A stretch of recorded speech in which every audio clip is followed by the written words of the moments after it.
فاتح. لا حول ولا قوة إلا بالله العلي العظيم. أعوذ بالله من الشيطان الرجيم. بسم الله الرحمن الرحيم. الحمد لله رب العالمين. الصلاة والسلام والتحية والإكرام على النبي الأمي المكي المدني الأبتحي التحامي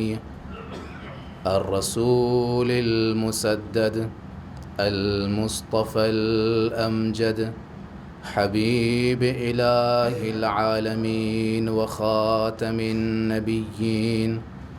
مولانا ومولى الثقلين جد الحسن والحسين أبي القاسم وأبي الزهراء محمد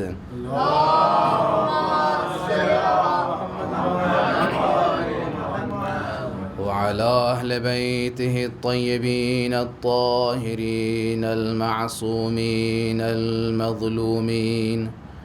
لا سيما بقية الله في الأرضين روحي وأرواح العالمين لتراب مقدمه الفداء واللعنة الدائمة الباقية على أعدائهم وغاصب حقوقهم ومنكر فضائلهم من يوم عداوتهم إلى قيام يوم الدين. أما بعد فقد قال الإمام الجواد عليه السلام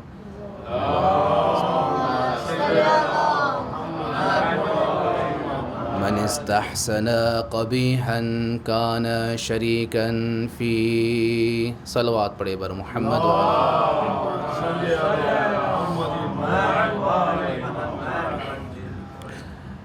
شب شہادت امام محمد تقی علیہ الصلاۃ والسلام ہے.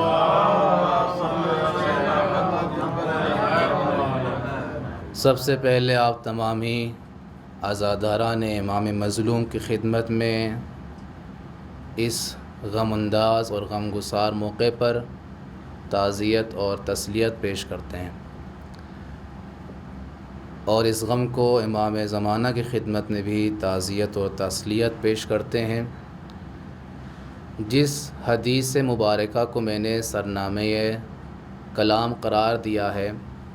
اس میں امام محمد تقی علیہ السلام ارشاد فرماتے ہیں من استحسن قبیحا کان شریکا فیہ. جو شخص بھی کسی برے کام کو اچھا سمجھے، جو شخص بھی کسی برے کام کو اچھا سمجھے وہ اس برے کام میں برابر کا حصہ دار ہے. اس حدیث سے جو آپ کے سامنے عرض کیا، یہ ایک اصول ہے، ایک بنیاد ہے. اسلام کی بنیادوں میں سے اور اسلام کے اصولوں میں سے یہ ہے کہ انسان کوئی بھی کام انجام دے تو اچھا کام کرے. عمل کتنا ہو اسلام میں یہ ملاک زیادہ نہیں ہے کہ آپ کتنا زیادہ کام کر رہے ہیں، اچھا کام کتنا کر رہے ہیں. آپ اس اچھے کام کو کیسے کر رہے ہیں یہ زیادہ اہمیت ہے. قرآن مجید میں بھی آیت ہے کہ لِيَبْلُوَكُمْ أَيُّكُمْ أَحْسَنُ عَمَلًا، یعنی اللہ نے تمام آپ کو خلق کیا، انسانوں کو خلق کیا تاکہ اس میں دیکھے کہ ان میں سے کون زیادہ اچھا کام انجام دیتا ہے. یعنی اسلام میں کام کو اچھے طریقے سے انجام دینا. اگر آپ کوئی عبادت کر رہے ہیں تو عبادت کو اچھی طریقے سے عبادت کرنا. آپ رزق و روزی حاصل کرنے کے لیے باہر نکلے ہیں تو اس میں آپ اچھے سے اس رزق و روزی کو حاصل کر رہے ہیں، اچھے سے آپ کما رہے ہیں. اچھے سے کمانے کا مطلب یہ ہے کہ آپ جس راستے سے اس رزق کو کما رہے ہیں وہ صحیح راستہ ہو. اب اگر اس صحیح راستے کے ذریعے سے آپ اس نیکی کو زیادہ انجام دیں گے تو اچھی بات ہے، لیکن ملاک اور معیار یہ نہیں ہے کہ آپ کسی چیز کو بہت زیادہ انجام دیں، بلکہ ملاک اور معیار یہ ہے قرآن مجید کے روح سے اور احادیث معصومین کے ذمے سے کہ آپ اس کام کو بہتر طریقے سے انجام دیں۔ اس کی کمیت ملاک نہیں ہے بلکہ اس کی کیفیت ملاک ہے۔ اسی لیے قرآن مجید کے دوسرے سورہ کہف میں ہے کہ الذین ضل سعیہم، کہ کچھ لوگوں نے بہت محنت کی لیکن ان کی محنت نے ان کو گمراہی کی طرف لے گیا۔ تو انسان کبھی کبھی بہت محنت کرتا ہے، وہ سمجھتا ہے کہ ہم جو طریقہ اپنا رہے ہیں، جو کام کر رہے ہیں، وہ طریقہ جو ہے بالکل صحیح ہے اور یہی حق طریقہ ہے۔ تو اگر اس چیز کو ہم سمجھ رہے ہیں کہ کچھ بھی ہم انجام دیں گے تو وہ صحیح ہے، تو قرآن مجید آواز دیتا ہے کہ الذین ضل سعیہم فی الحیاۃ الدنیا وہم یحسبون انہم یحسنون صنعا، سورہ کہف کی آیت نمبر 104۔ خدا متعال فرماتا ہے کہ وہ لوگ جو دنیا کی زندگانی میں کوشش تو کرتے ہیں لیکن ان کی کوشش گمراہی کی طرف ہے۔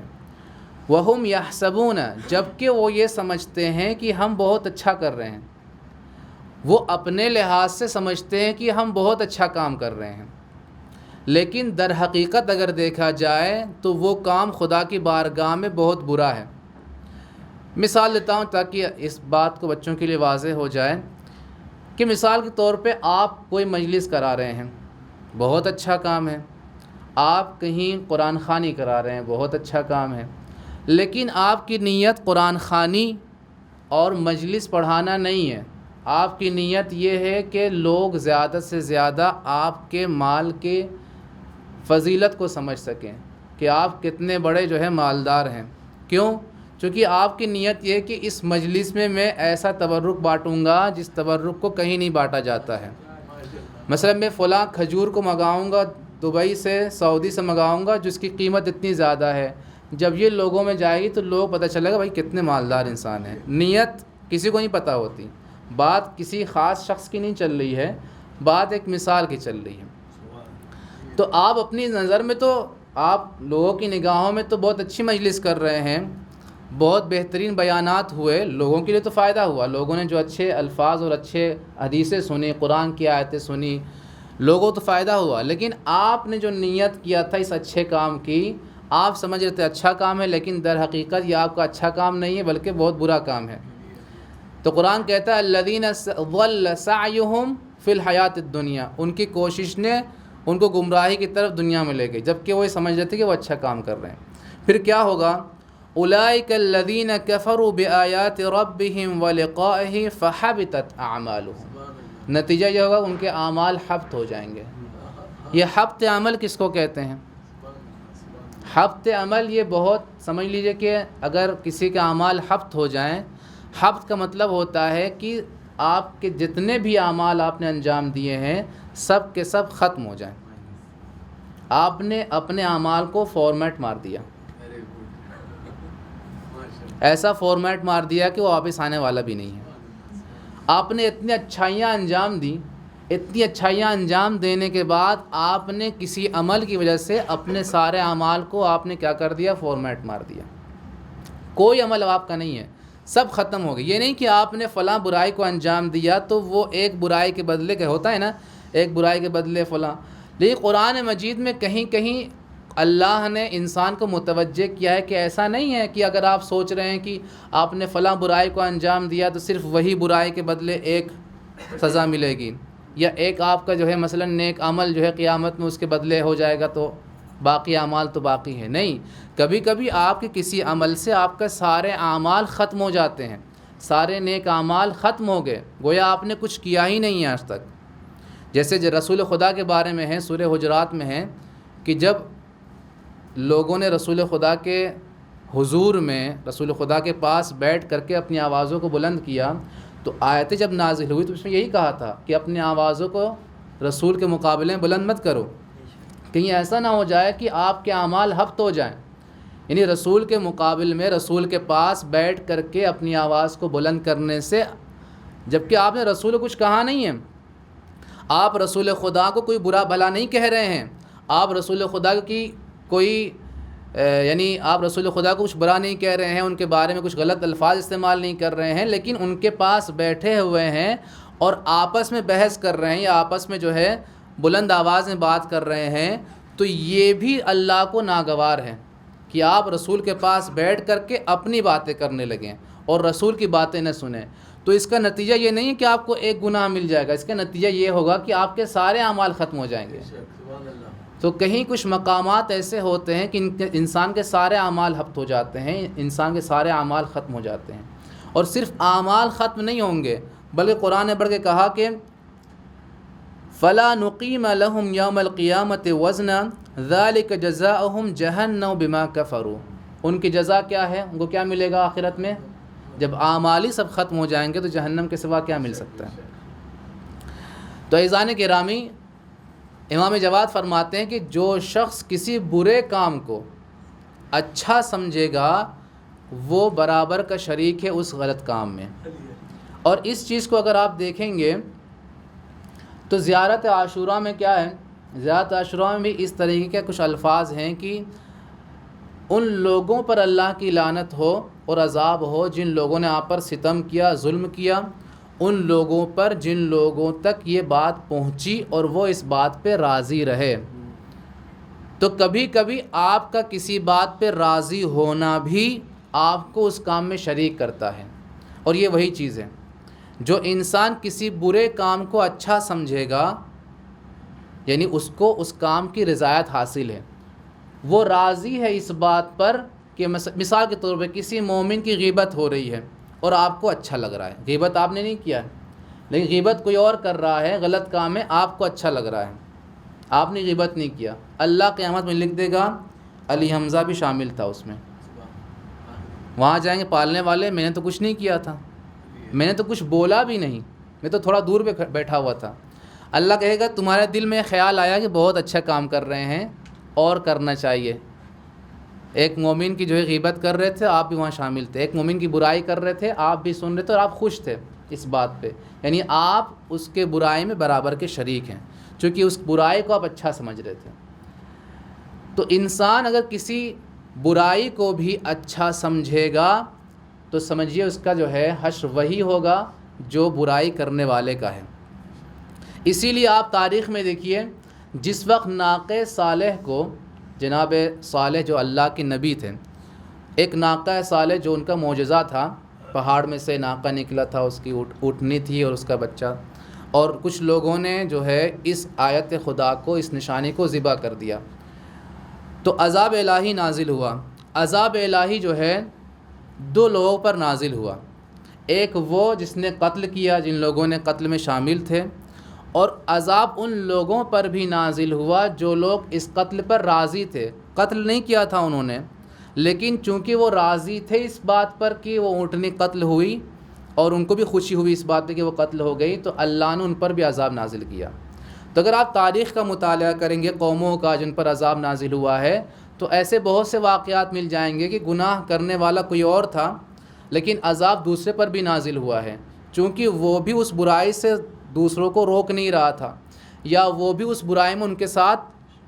عملی طور سے جو ہے شریک تھا، یعنی قلبی طور سے ان کی برائی میں شامل تھا، اپنے عمل کے ذریعے سے کوئی برائی نہیں کر رہا تھا، اس نے قتل نہیں کیا، اس نے جھوٹ نہیں بولا، اس نے غیبت نہیں کی، لیکن دلی طور سے، قلبی طور سے وہ ان لوگوں کے ساتھ شامل تھا جنہوں نے اس برائی کو انجام دیا۔ تو امام نے اس قول میں اپنے ہم کو یہ سیکھ بتائی ہے کہ ہم ایک تو اچھائی انجام دیں، اور اوپر سے اگر ہم اچھائی نہیں بھی کر رہے ہیں تو کسی برے کام کی تائید بھی نہ کریں، نہ قلبی طور سے نہ عملی طور سے، نہیں تو ہمارا بھی وہی حشر ہوگا جو برے کام کرنے والے کا۔ ایک صلوات پڑھے بر محمد و آل محمد۔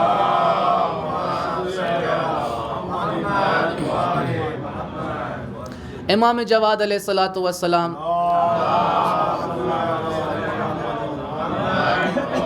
آپ کا اسم گرامی محمد،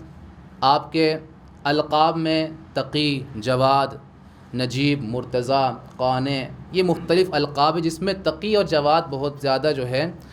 لقب مشہور ہوا ہے آپ کا۔ آپ کی کنیت ابو جعفر ثانی ہے، آپ کے والد 8ویں امام علی ابن موسیٰ الرضا علیہ الصلاۃ والسلام ہیں، آپ کی والدہ سبیکہ خاتون جس کو امام رضا خیزران کے نام سے، ریحانہ کے نام سے یاد کرتے تھے۔ آپ کی عمر جو ہے 25 سال کی عمر تھی، ایک جوانی کے عالم میں جو ہے آپ کی اس دنیا سے شہادت واقع ہو گئی ہے۔ 7 سال کی عمر میں یا 8 سال کی عمر میں منصب امامت آپ کو ملی ہے، اور جس زمانے میں آپ زندگی گزار رہے تھے، امین، مأمون اور مامون کا بھائی معتصم جو ہے یہ خلفائے وقت اور حکمائے وقت تھے۔ امام جواد علیہ السلام جس وقت اس دنیا میں پیدا ہوئے ہیں سن 195 ہجری میں، رجب کی 10 تاریخ کو ان کی شہادت، آج شب شہادت ہے، 29 ذی القعدہ کو ان کی شہادت واقع ہوئی سن 230 ہجری میں۔ تو امام جس وقت اس دنیا میں پیدا ہوئے ہیں تو امام رضا علیہ الصلاۃ والسلام نے ان کے بارے میں ایک جملہ فرمایا،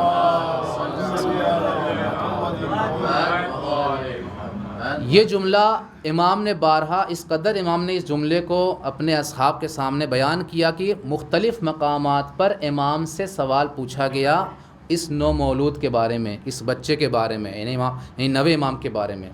وہ جملہ کیا تھا؟ امام نے فرمایا کہ یہ میرا بیٹا عالم اسلام اور ہمارے شیعوں کے لیے بابرکت ترین شخص ہے، بابرکت ترین مولود ہے عالم اسلام میں، اور ہمارے شیعوں کے لیے اس سے بابرکت مولود اب تک پیدا نہیں ہوا ہے۔ یہ جملہ امام نے فرمایا، اور اس جملے کو فرمانے کی اور بتانے کی امام کی وجہ تھی۔ اس کی وجہ کیا تھی؟ اس کی وجہ یہ تھی کہ امام کو جو اولاد، امام کو جو بیٹا ہوا ہے یعنی نوے امام، یہ امام کے تقریباً امام رضا کی ایج 47 ایئرس کی ہو چکی تھی، اور ان کو کوئی بیٹا نہیں تھا، اور اس عمر میں اللہ نے نوے امام کو عطا کیا ہے۔ اب سوچیں امام نے اس جملے کو کیوں کہا؟ اگر امام نے اس جملے کو اس لیے کہا چونکہ امام کی عمر کم تھی اس وجہ سے کہا، تو یہ غلط سوچ ہے۔ اس شرائط اور حالات جو اس زمانے میں تھے، اگر اس شرائط اور حالات کو ہم جانیں گے تو ہم کو معلوم ہوگا کہ امام نے اس جملے کو کیوں بیان کیا۔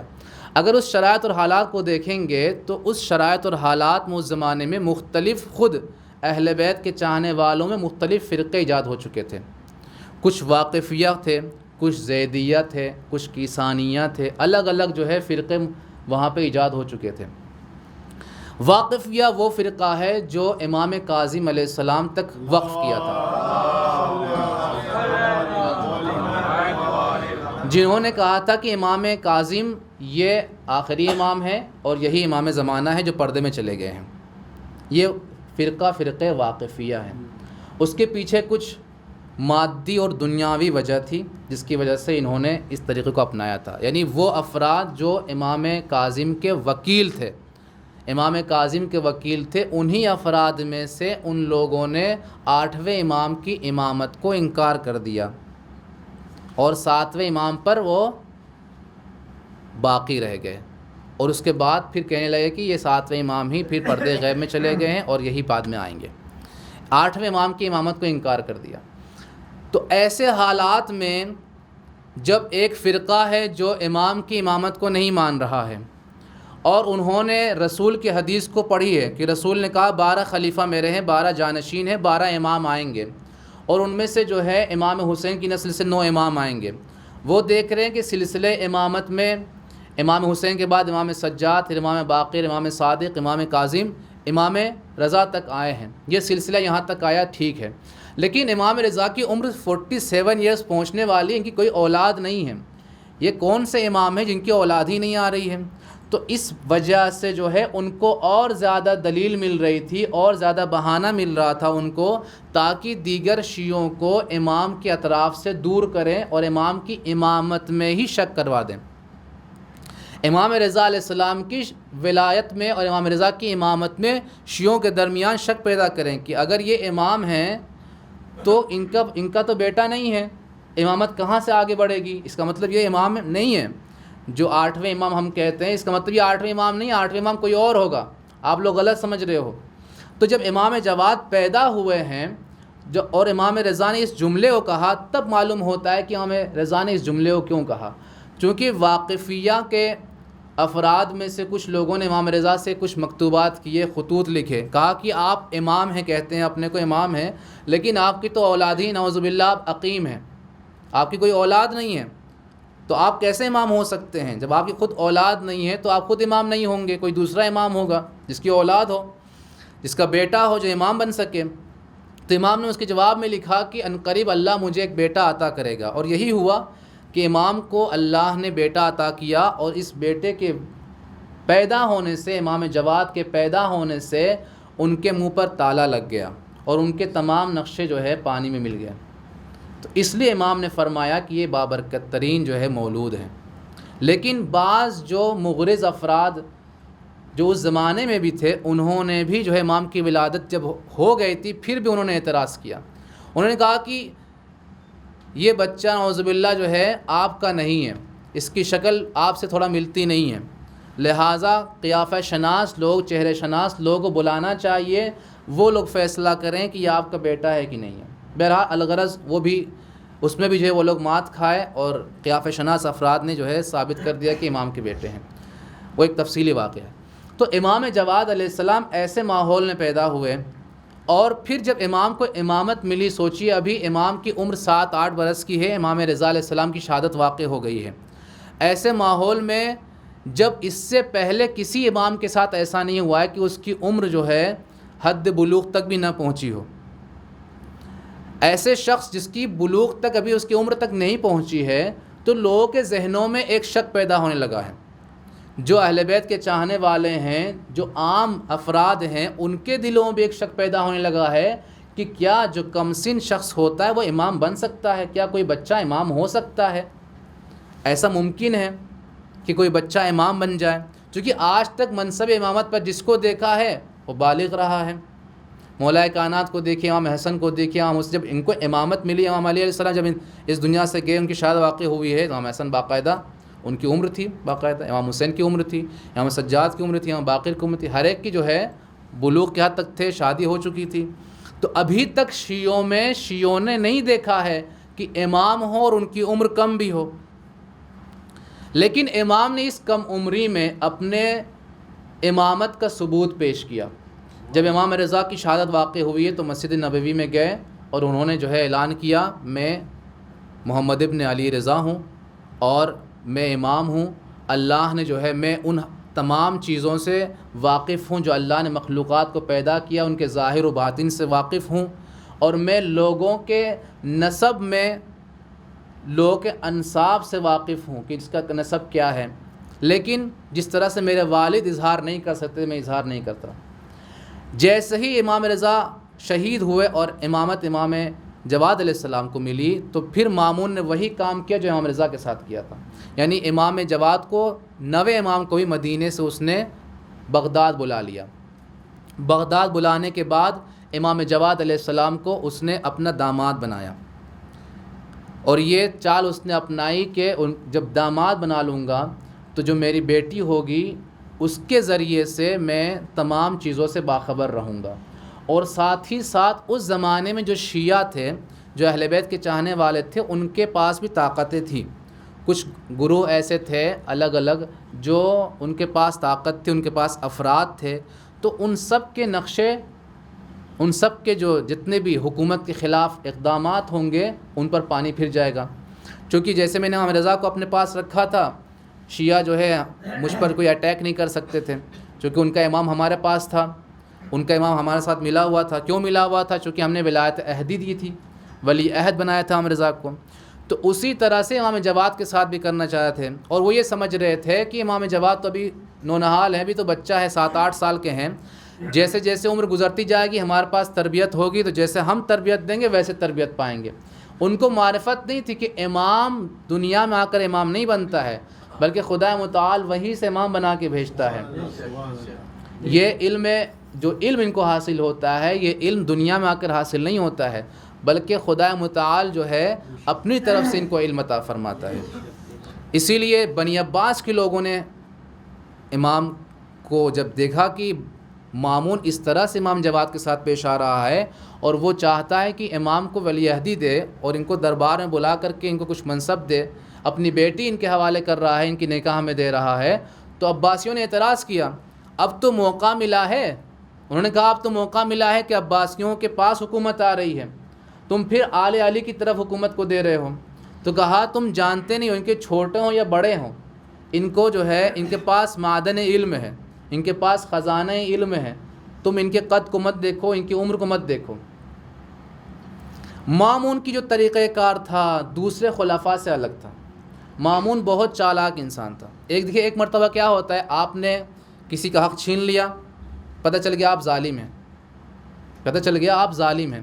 ایک مرتبہ آپ نے قانون بنا دیا، اس قانون کے تحت بہت سے لوگ آگے اس میں،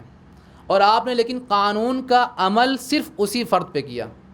تو قانونی طور سے کوئی کہے گا، کوئی یہ نہیں کہہ سکتا کہ آپ نے ظلم کیا، چونکہ آپ نے قانون پہلے بنا دیا تھا، اور قانون بنانے میں تمام وزراء، تمام افراد شامل تھے۔ اگر قانون برا ہوتا تو لوگ اعتراض کرتے، لیکن وزراء نے اعتراض نہیں کیا، افراد نے اعتراض نہیں کیا، پارلیمنٹ میں ایک قانون پاس ہو گیا۔ اب اس قانون کے تحت آپ چاہیں تو کسی کا حق لے سکتے ہیں، اور آپ نے اس کا حق لے لیا تو کوئی اعتراض نہیں کرے، کوئی اعتراض بھی کرے گا قانون کے تحت ہے۔ لیکن جب آپ قانون نہیں بنائیں گے اور کسی کو اس کا حق لے لیں گے، اس کا گھر لے لیں گے، اس کی زمین لے لیں گے، تو یہ ہوگا آپ نے ظلم کیا۔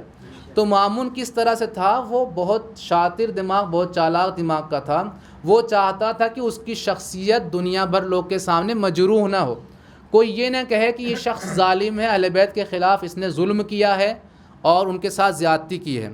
لیکن اندر اندر جو ہے بہت چالاکی کے ساتھ جو ہے اس طریقے کو اپنا رہا تھا کہ جو اہل بیت کے چاہنے والے ہیں ان کے دشمنی سے بھی محفوظ رہے، ساتھ ہی ساتھ جو ہے موقع موقع پر ایسا وہ ماحول بنا دے تاکہ جو اہل بیت کے جو افراد ہیں، جو امام ہیں ان شیعوں کے، یہ کہیں نہ کہیں کسی موڑ پر ضائع ہو جائیں اور یہ لوگوں کے سامنے جو ہے ہار جائیں۔ اسی لیے مختلف محفلیں کراتا تھا، افراد کو بلاتا تھا، تاکہ ان محفلوں کے ذریعے سے، ان میٹنگوں کے ذریعے سے، ان مناظروں کے ذریعے سے کہیں نہ کہیں کبھی نہ کبھی تو کچھ چوک ہو جائے گی، بس اسی کو جو ہے ہم پوری دنیا بھر میں پھیلا دیں گے، اسی ایک غلطی کو لے کر کے پوری دنیا بھر میں پھیلا دیں گے۔ تو وہ اس طرح سے بہت چالاکی کے ساتھ جو ہے اپنے کاموں کا انجام دیتا تھا۔ اسی لیے امام کو بلایا، جب بنی عباس لوگوں نے اعتراض کیا، اس نے کہا ٹھیک ہے تم اعتراض کر رہے ہو، کوئی مسئلہ نہیں ہے، تم اپنی طرف سے جس کو چاہو مناظرے کے لیے رکھو، پھر دیکھتے ہیں کہ ہماری بات صحیح ہے کہ تمہاری بات صحیح ہے۔ ایسا ہی ہوا، جب پوری محفل تیار ہوئی اور اس میں تمام دربار کے لوگوں کو اور بزرگان بغداد کو اور عالم اسلام کے لوگوں کو بلایا گیا، اس میں عباسیوں نے یحییٰ بن اقسم جو 20 سال تقریباً بنی عباس کی حکومت میں قاضی رہا اور قاضی القضات کے درجے پر فائز ہو گیا، چیف جسٹس ہو گیا، اور اس شخص کو ان لوگوں نے معین کیا کہ ہماری طرف سے یہ رہے گا۔ تو یحییٰ بن اقسم جب دربار میں سب لوگ آئے، جمع ہو گئے، امام جواد، امام محمد تقی علیہ السلام وہاں موجود تھے، تو یحییٰ نے کہا مامون سے کہ کیا اجازت ہے میں شروع کروں، اپنا سوال مجھے پوچھنا ہے ان سے۔ مامون نے کہا انہی سے معلوم کر لو، انہی سے اجازت لے لو۔ تو یحییٰ نے جو ہے امام جواد سے اجازت لے لی کہ آپ سے کچھ سوال پوچھنے اجازت ہے؟ امام نے کہا بسم اللہ، کیا پوچھنا ہے؟ تو یحییٰ نے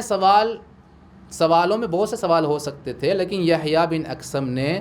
وہاں پہ سب کے سامنے سوال پوچھا کہ حالت احرام میں شکار کرنا کیسا ہے، کیا حکم ہے اس کا؟ کیوں اس سوال کو کیا؟ میں اس سے پہلے کہ آگے چلوں اس کے بارے میں مسائل میں جو حج کے مسائل ہیں، احرام کے مسائل ہیں، وہ سب سے زیادہ پیچیدہ مسائل ہوتے ہیں، اس میں بہت سی شقیں بنتی ہیں۔ اس کو لگا کہ یہ نوجوان ہوں گے، نوجوان 7-8 سال کے ہیں، ان کی کتنی عمری ہوگی، بہت بہت اگر ان کو پتہ ہوگا نماز روزے ان سب چیزوں کے بارے میں پتہ ہوگا۔ اب حج کے اتنے مشکل مسائل اور پیچیدہ مسائل کے بارے میں تو ان کے پاس نالج بہت زیادہ نہیں ہوگا، تو اسی سوال میں پھنس جائیں گے تو ہمارا کام بن جائے گا۔ لیکن ایسا ہوا نہیں۔ امام نے جیسے ہی سوال کو سنا، امام نے کہا دیکھیے ایسا ہے، آپ نے جو سوال پوچھا ہے وہ سوال آپ کا ناقص ہے، وہ مبہم سوال ہے، سوال واضح نہیں ہے، سوال آپ کا واضح نہیں ہے۔ امام نے کہا دیکھیے آپ نے کہا حالت احرام میں شکار کرنا کیسا ہے، کیا حکم ہے اس کا ہے؟ لیکن حالت احرام میں شکار کرنا آپ نے یہ نہیں کہا کہ یہ شکار جو ہے حل میں ہوا ہے، یعنی حرم کے باہر ہوا ہے یا حرم کے اندر ہوا ہے۔ جب حج پہ جاتے ہیں مسجد الحرام جو ہوتا ہے، مسجد الحرام جو مسجد ہے، کہ یہ اس کے باہر شکار ہوا ہے کہ اس کے اندر شکار ہوا ہے۔ آپ نے یہ نہیں بتایا کہ جو شکار کرنے والا ہے وہ اس نے مسئلے سے واقف تھا، شکار کے مسئلے سے یہ واقف نہیں تھا، اس نے جان بوجھ کے شکار کیا ہے یا دھوکے سے شکار کیا ہے۔ اس نے جو شکار کیا ہے کسی پرندے کا شکار کیا ہے یا غیر پرندے کا شکار کیا ہے۔ اچھا، غیر پرندے کا اگر شکار کیا ہے تو وہ جانور چھوٹا ہے کہ بڑا ہے؟ شکار کرنے والا جو شکار کیا جس آدمی نے، وہ اب نابالغ کمسن بچہ ہے کہ بالغ انسان ہے؟ آپ نے یہ نہیں کہا کہ رات کے ٹائم مخفی طریقے سے کیا ہے کہ دن کے اجالے میں شکار کیا ہے۔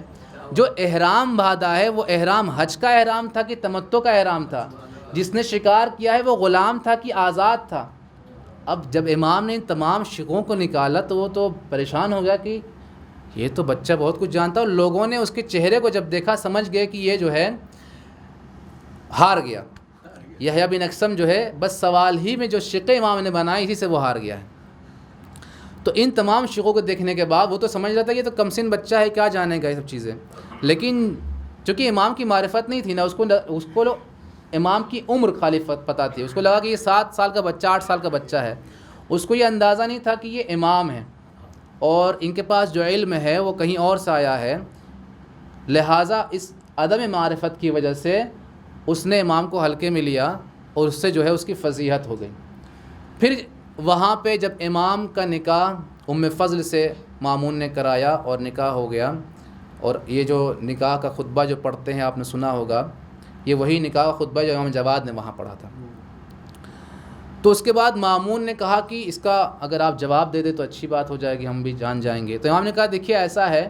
کہ اگر حل میں یعنی حرم کے باہر شکار ہوا ہے اور شکار پرندہ ہے اور بڑا ہے تو ایک دمبا اور ایک بھیڑ کو ذبح کرنا ہے، لیکن اگر چھوٹا ہے تو ایک دمبا جو اپنی ماں کے دودھ سے ابھی جو ہے اس کو چھڑایا گیا ہو، اور اگر حرم میں ہوا ہے تو پرندے کی قیمت اور ایک دمبا ذبح کرنا ہے۔ اگر یہ جانور تھا، پرندہ نہیں تھا، اور حل میں ہوا ہے تو جانور کی قسمیں الگ الگ ہیں۔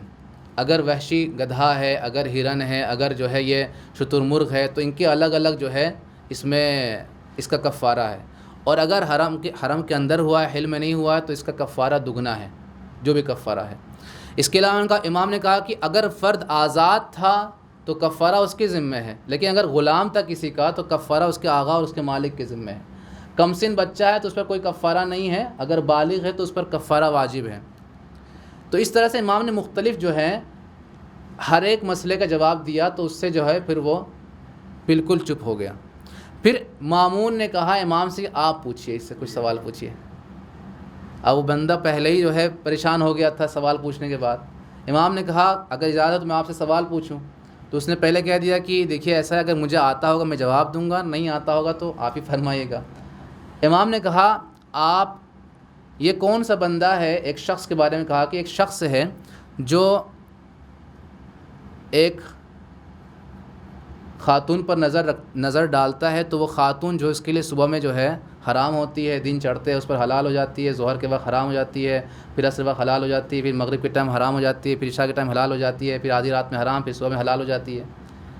تو وہ سوال سنا تو وہ سوال ہی سے گھبرا گیا، کہا آپ ہی فرما دیجئے۔ تو امام نے کہا دیکھو یہ ایک شخص ہے جس نے کسی اور کی کنیز پر نظر ڈالی، چونکہ دوسری کنیز تھی تو اس کے لیے حرام تھی، صبح میں نظر ڈالی اس پر حرام تھی، اس نے دن چڑھتے اس کنیز کو خرید لیا، اس پر حلال ہو گئی، اس کے بعد اس نے جو ہے ظہر کے ٹائم اس کو آزاد کر دیا، حرام ہو گئی اس پر پھر سے، پھر عصر کے بعد اس سے جو ہے اس نے نکاح کر لیا، حلال ہو گئی اس پر، اس کے بعد جو ہے نکاح کرنے کے بعد اس نے نکاح کر کے اس کو زہار کر دیا، زہار کرنے کے بعد وہ حرام ہو گئی اس پر، پھر اس نے کفارہ دیا اس کا، پھر اس پر حلال ہو گئی، اس کے بعد پھر اس نے جو اس کو طلاق دے دیا وہ حرام ہو گئی، پھر رجوع کیا پھر حلال ہو گئی۔ تو اس طرح سے امام نے ایک ہی شخص کے بارے میں اور ایک ہی کنیز کے بارے میں مختلف شقیں بیان کی، اور ایک ہی دن کے اندر جو ہے وہ کس طرح سے اتنی بار جو ہے حلال اور حرام ہو گئی ہے۔ تو امام نے اس طرح سے اپنے علمی صلاحیت کے بارے میں بتایا کہ دیکھو اگر آپ ہم سے مقابلہ کر رہے ہو تو یہ چھوٹے چھوٹے مسائل ہیں جو آپ اس کو بھی حل نہیں کر سکتے۔ تو امام کی یہ علمی صلاحیتیں اور یہ مناظرات کی بھی وجہ سے جو ظالم کا جو بھی مقصد رہا ہو، یقیناً ظالم کا مقصد کبھی امام کی فضیلت عام ہونا نہیں تھی، اس کا یہی تھا کہ یہ نونہال ہیں، بچے ہیں، کیا جواب دے پائیں گے، لہٰذا امام کی پہلے ہی دن سے نوجوانی میں ہی فضیحت ہو جائے گی نعوذ باللہ. تو اگر یہ جوانی کے عالم میں اگر عالم بھی بن گئے تو بھی جو ہے وہ بات دنیا بھر میں پھیل جائے گی کہ علی رضا کے جو بیٹے ہیں وہ ایسے ہیں، ان کو کچھ نہیں آتا ہے، اور دعویٰ کرتے ہیں کہ خاندان نبوت سے ہے نعوذ باللہ. اس طرح سے جو ہے ان کی فضیحت کو بیان کرنا مقصد تھا. لیکن امام نے علمی مقابلے میں بھی ہمیشہ کامیاب رہے ہیں. اپنے زمانے میں امام نے جو تمام فرائض ہوتے ہیں امامت کے، اس کم عمر میں، دیکھیے 25 سال کی عمر ہے، 7-8 سال کی عمر میں ان کو امامت کا منصب جو ہے ان پر فائز ہوئے ہیں، ان کو امامت ملی ہے، اور اس وقت سے انہوں نے جو ہے فرائض امامت کو آغاز کیا، اور 25 سال کی عمر ہوتے ہوتے ان کی شہادت واقع ہو گئی. سب سے جوان جو ہمارے اماموں میں ہیں وہ امام محمد تقی علیہ السلام ہیں. جوانی میں خود سالگی میں بھی جو ہے نونہالی میں ان کو امامت ملی ہے بچپنے میں، اور 25 سال کی عمر میں شہادت واقع ہو گئی ہے. انہوں نے اپنے زمانے میں یہ تمام جو فرقے آپ کے سامنے بتائے، ان سے انہوں نے مقابلہ کیا، مناظرات انجام دی بہت سے ان کے فرقے کے افراد سے، خطوط اور مکاتبات ہوئے ہیں. لیکن امام کی جو امامت ہے، امام کو پہچاننا جو آپ کے سامنے پیش کیا تھا شروع میں، کہ امام اس کم سنی میں لوگوں نے جو ان کی معرفت حاصل کی ہے وہ کچھ افراد کی وجہ سے ہے. یہ جو ان کے ایسے افراد جنہوں نے اپنے تمام چیزوں کو قربان کر کے امام کی معرفت لوگوں تک پہنچائی ہے، یہ ان کی وجہ سے ہے. دیکھیں ہم 5ویں امام کو، 6ٹھے امام کو بہت اچھے سے جانتے ہیں، بہت اچھے سے ان کے بارے میں، ان کے اقوال کے بارے میں کہاں سے جانتے ہیں؟ چونکہ زرارہ جیسے شخصیتیں جنہوں نے ان کے اقوال کو نقل کیا ہے وہ حدیثیں ہم تک آئی ہیں. تو ایسے بوفا اصحاب جو اماموں کے تھے انہوں نے ان کی شخصیتوں کو ہم تک پہنچایا ہے. تو اسی طرح سے امام جواد علیہ السلام کے زمانے میں بھی اگر علی ابن مہزیار نہ ہوتے، اگر علی ابن جعفر نہ ہوتے امام صادق کے بیٹے، تو یہ افراد اگر نہ ہوتے تو شاید امام جواد کی شخصیت اور ان کی امامت جو ہے وہیں پہ ختم ہو جاتی، لوگ نہ پہچان پاتے. خالی تاریخ میں آتا ہے کہ ایک شخص تھا، ایک بچہ تھا جس نے امامت کا دعویٰ کیا تھا. چونکہ جو علی ابن جعفر تھے جناب چھٹے امام کے جو بیٹے تھے، امام جواد کے زمانے میں ان کی عمر تقریباً 90 سال کی تھی. اور میں نے آپ کے سامنے ابھی پیش کیا کہ امام کاظم کے اصحاب میں سے، ان کے وکلاء میں سے ایسے تھے جنہوں نے فرقے واقفیہ کو شروع کیا اور کہہ دیا کہ امام کاظم ہی ہیں سب کچھ اور ان کے بعد کوئی امام نہیں ہے. تو ایسے افراد جو شیعوں میں پیدا ہوئے تھے اور دنیا کی لالچ میں، یہ دنیا کی کیوں ایسا ہوا تھا فرقے واقفیہ کا؟ اس لیے کہ ان کے پاس امام کاظم علیہ السلام نے ان کو وکیل بنایا تھا مختلف جگہوں کا، اور وہ ان کے پاس زکوٰۃ اور دوسرے رقوم آتے تھے جو لوگ ادا کرتے تھے اپنے زکوٰۃ کو اور اس طرح سے خمس کو، دیگر چیزوں کو، وہ ان کے پاس جمع ہوتے تھے، وہ امام کے پاس بھیجتے تھے، 7 امام کے پاس. جب 7ویں امام کی شہادت واقع ہو گئی تو ان کے پاس بہت سارے جو ہے درہم و دینار موجود تھے، ان کو لالچ آ گئی، لہٰذا انہوں نے وہ چیزیں دینے سے انکار کر دیا. 8ویں امام نے کہا میں امام ہوں، یہ سب چیزیں میرے حوالے کر دو، انہوں نے انکار کر دیا، نہیں 7ویں امام تھے، آپ امام نہیں ہیں، وہ 7ویں امام پھر سے آئیں گے. نہ دینے کے لیے انہیں مختلف جو ہے بہانے لے کر کے آئے تھے. تو دنیا داری میں اور دنیا کے لالچ میں جو ہے بہت سے افراد جو اہل بیت کے چاہنے والے تھے، ان کے وکیل تک تھے، انہوں نے جو ہے گمراہی کے راستے کو اختیار کیا. تو اس سے ہم کو سیکھ ملتی ہے کہ ضروری نہیں ہے کہ اگر ہم اہل بیت کے چاہنے والے ہیں تو مرتے دم تک بھی باقی رہیں. لہٰذا ہم کو ہمیشہ دعا کرنا چاہیے کہ یہ جو اللہ نے ہم کو نعمت دی ہے کہ ہم اہل بیت کے چاہنے والے ہیں اور اہل بیت کے فرامین اور ان کے باتوں پر عمل کرتے ہیں، یہ آخری وقت تک ہم اس پر باقی رہیں.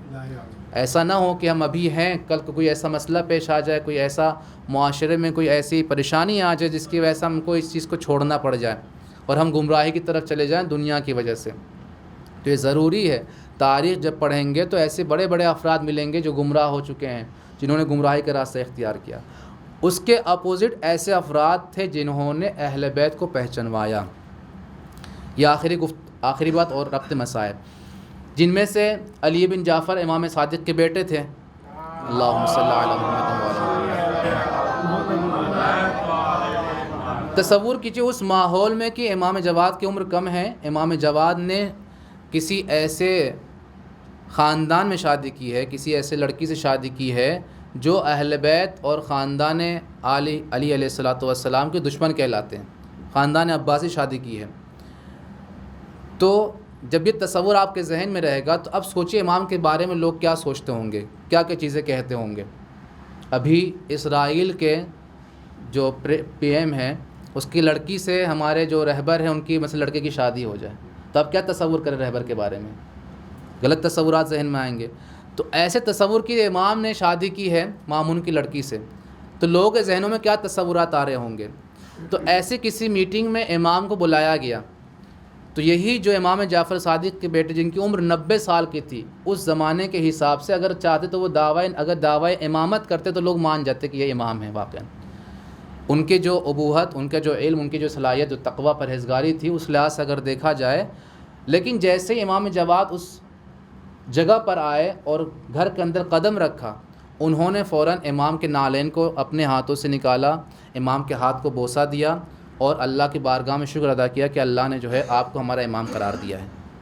ایسے ایسے عظیم افراد نے جو احترام اور جو انہوں نے اعلان کیا کہ یہ امام ہیں، ان کی وجہ سے چونکہ لوگوں کو بھروسہ تھا ایسے افراد پر، ان کو پتہ تھا یہ امام چھٹے امام کے بیٹے ہیں، بہت ہی بافضیلت افراد ہیں۔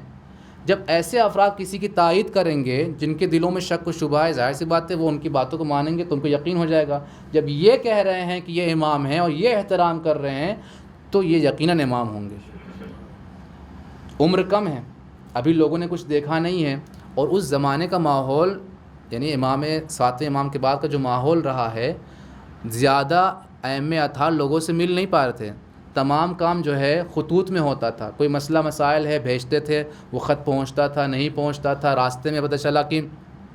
آپ بغداد تک پہنچ گئے، مدینے تک پہنچ گئے، فلاں جگہ تک جہاں پہ امام ہے پہنچ گئے، لیکن لوگوں کی نظر رہتی تھی کون امام سے ملنے کے لیے آ رہا ہے۔ ساتویں امام قید خانے میں تھے، آٹھویں امام کو موقع ملا تھا تھوڑا سا، پھر اس کے بعد کے امام دیکھیے قید خانوں میں زیادہ رہے، امام ہادی علیہ السلام، امام عسکری علیہ السلام، تو بہت زیادہ جو ہے ماحول اس زمانے میں اہل بیت کے چاہنے والوں کے لیے، اماموں کے لیے سخت تھا۔ پھر علی ابن مہزیار ہیں جن کے بارے میں امام کے باقاعدہ وثوق ہے، امام نے ان کے بارے میں جو الفاظ کہے ہیں وہ آپ کے سامنے چند جملے اور ربط مصائب۔ ایک صلوات پڑھے بآواز بلند بر محمد وعلی۔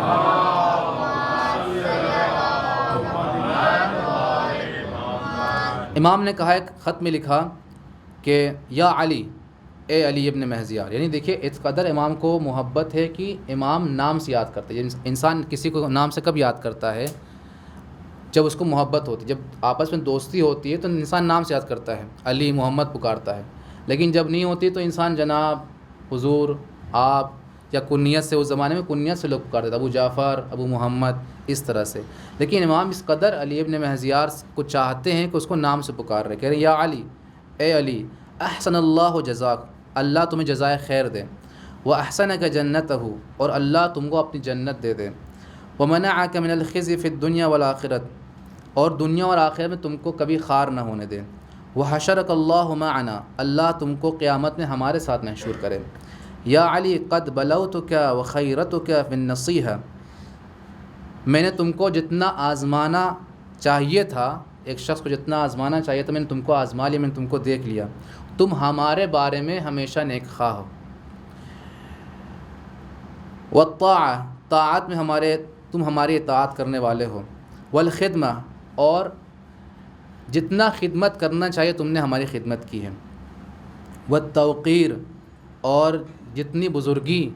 ہونی چاہیے اتنی بزرگی تجھ کو حاصل ہو گئی ہے۔ پھر امام فرماتے ہیں والقیام بما یجب علیک، بما یجب علیک، جب بھی لازم تھا کوئی کام انجام پائے تو تم نے اس کو انجام دیا ہے، فلو قلت انی لم ارى مثلک، امام نے بہت بڑا جملہ کہا، انہوں نے کہا کہ اے علی ابن مہزیار، اگر میں یہ جملہ کہوں کہ تمہارے جیسا میں نے کسی کو نہیں دیکھا ہے تو یہ بہت بڑا جملہ نہیں ہے، یعنی میں نے اگر یہ کہوں کسی کو میں نے نہیں دیکھا ہے تمہارے جیسا تو یہ بات جو ہے میری سچ ہے، غلط نہیں ہے۔ پھر ہم فرماتے انی قد بلوتک فی النصیحۃ والخدمہ فجزاک اللہ جنات الفردوس نزلا، خدا انشاءاللہ تمہیں جنت الفردوس عطا فرمائے، فما خفی علی مقامک، ایک لہجہ بھی میں تم سے غافل نہیں ہوں، ولا خدمتک فی الحر والبرد، تمہاری خدمت ہمارے لیے جو بھی ہے گرمی ہو یا سردی ہو اس سے ہم باقاعدہ باخبر ہیں، فی اللیل والنہار، راتوں اور دنوں میں تمہاری خدمت جو ہمارے لیے رہی ہے، فأسأل اللہ اذا جمع الخلائق للقیامہ ان یحبوک برحمت تقتبع بها، تو میں اللہ سے یہ درخواست کرتا ہوں جس دن قیامت میں تمام مخلوق جمع ہوں گی کہ میں چاہتا ہوں کہ اللہ اپنی رحمت کو تمہارے اوپر نازل فرمائے اور ایسی رحمت کے قیامت میں سب لوگ جو ہے اس کے خواہاں رہیں گے، سب غبطہ کھائیں گے تم پر۔ تو ایسے افراد علی ابن مہذیار ہوتے ہیں، جبکہ علی ابن مہذیار اور ان کے والد ایسا نہیں کہ معصوم تھے یا ان کے کوئی بڑے عالم دین اور ایسے مسلمان تھے، نہیں، یہ علی ابن مہذیار اور ان کے والد عیسائی تھے، یہ عیسائی تھے پہلے نوجوانی کے عالم میں، اسلام میں آئے، اہل بیت سے واقف ہوئے۔ اب دیکھیں کیا درجہ ملا ہے ان کو کہ امام معصوم ان کے بارے میں کہہ رہے ہیں کہ تمہارے جیسا میں نے کسی کو نہیں دیکھا ہے، جو تم نے خدمتیں کی ہیں رات دن اس کا اجر اللہ ضرور دے گا، تم قیامت میں ہمارے ساتھ رہو گے۔ جس کو دنیا میں امام معصوم لیٹر لکھ کے کہہ رہے ہیں تم قیامت میں ہمارے ساتھ رہو گے، تو یہ واقعاً غور و فکر کرنے کا مقام ہے کہ ہم جو اپنے کو امام زمانہ کا چاہنے والا اور امام زمانہ کے سپاہی بنانا چاہتے ہیں، تو کیا امام ہمارے لیے، یقیناً ہو سکتا ہے آپ لوگ ہوں گے، میں اپنے لیے کہہ رہا ہوں، کیا میں اس لائق ہوں کہ امام زمانہ کے سپاہی کہلاؤں؟ کیا ہم اس لائق ہیں کہ ہمارا مرتبہ یہ ہے کہ ہم اس درجے تک پہنچے کہ امام معصوم جو ہے کم سے کم ہم سے راضی رہیں؟ ٹھیک ہے، یہ نہ کہیں کہ تم نے بہت خدمتیں کی ہمارے لیے، تمہاری ساری خدمتیں ہمارے سامنے ہیں اور غبطہ کھائیں گے لوگ، بس اتنا کہہ دیں کہ ہاں تم نے جو کام کرنا تھا وہ کر دیا، بس کوئی ایک کام۔ کیا ایسا ہے؟ اگر ایسا نہیں ہے تو ہم کو ایسا نہ بنانا چاہیے، تب جا کر کے امام معصوم جو ہے ان کا ظہور ہوگا جب ہم اپنے کو ایسا بنائیں گے۔ تو یہ جو شب شہادت امام جواد ہے، امام محمد تقی علیہ السلام ہے، جو 25 سال کی عمر میں، ایک جوانی کی عمر میں ان کی شہادت واقع ہوئی ہے۔ معتصم عباسی نے وہی راستہ اختیار کیا جس راستے کو اس کے آباء و اجداد نے اختیار کیا تھا، اس نے بھی وہی طریقہ اپنایا جس طریقے کو اس کے بھائی مامون اور اس کے باپ ہارون الرشید نے اپنایا تھا، اور امام پر ظلم و ستم ڈھا کر کے امام کو زہر دغا دے کر کے شہید کیا۔ جس وقت امام کو زہر دیا گیا، امام کا کلیجہ جو ہے جل رہا تھا اندر سے۔